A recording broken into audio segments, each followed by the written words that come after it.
সবচেয়ে বড় কষ্টটা কি জানো? যখন হাসি মুখে সামনে দাঁড়িয়ে থাকতে হয়, কিন্তু বুকের ভেতরটা কেঁপে কেঁপে কাঁদে, আর কেউই জিজ্ঞেস করে না একবারও তুই ঠিক আছিস তো।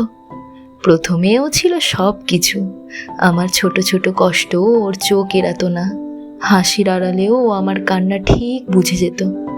কিন্তু এখন আমি চুপচাপ থাকলে শুধু শুনি তুই বদলে গেছিস। বদলেছি আমি, নাকি বদলে গেছে ওর অনুভূতি?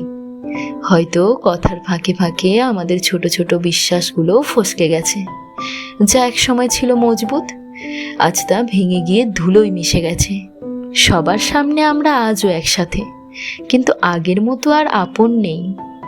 দেখতে মনে হয় দুজন, কিন্তু ভেতরে ভেতরে আমি একা হয়ে গেছি অনেক আগেই।